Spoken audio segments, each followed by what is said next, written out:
How do you as a supervisor deal with office politics? I'm Greg Schenkel, President of Unique Training and Development and Frontline Leadership Systems.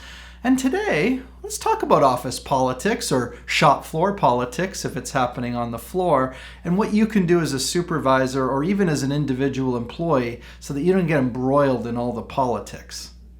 There are some symptoms of office politics, and usually they include these things. You'll see people having closed-door meetings where they're talking about other people on the team but not in front of them. That's kind of an office politics thing.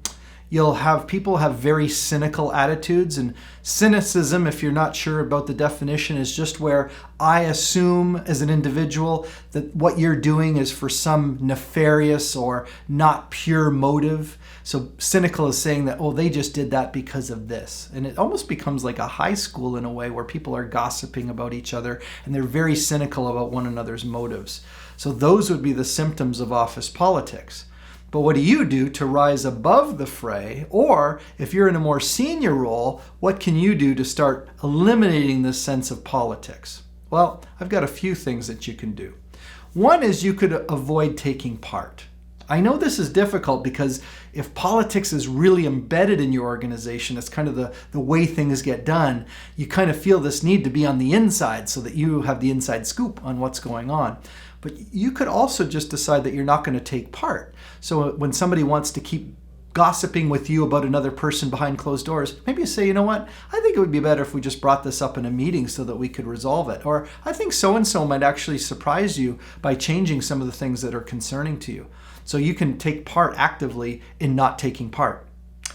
The other thing you can do is surface issues. So I know it takes a lot of confidence for you to do this, but you could bring things up into meetings and discussions so that it actually gets resolved, as opposed to something that's underlying that everyone is talking about, but nobody's actually talking about it in the meeting where it could be solved.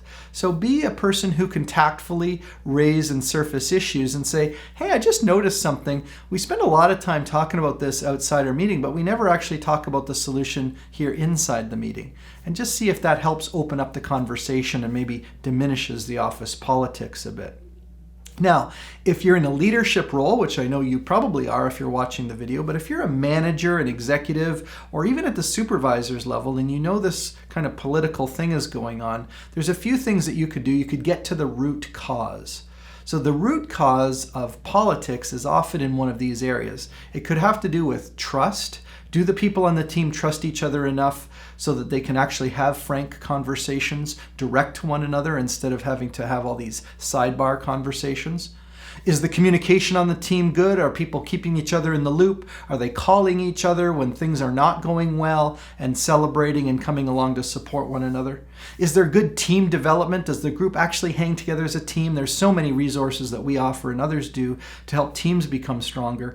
And then, is there a way to set an ambitious goal or a challenge? Because sometimes the reason politics sets in is because nobody has a clear mandate or mission that they're pursuing that can really focus most of their attention on that. If you don't have ambitious goals and things that you're accountable for, you can get kind of bogged down in all these conversations that have nothing to do with generating value for customers or helping the organization move forward. So once you've come to grips with how you can avoid being part of office politics and maybe even be part of the solution to make it go away, or at least make it diminish somewhat, you might be ready to work on some of your other leadership attributes. And of course, you can do that by taking part in one of our courses that we deliver on site in person, or we have some very engaging content that we deliver live through our virtual training studio. It's surprising how engaging it can be direct to your desktop. And of course, we have books and other tools available on our website. Everything starts by visiting our website at uniquedevelopment.com. And no matter what you need to nourish you on your leadership journey, I look forward to being your partner in performance.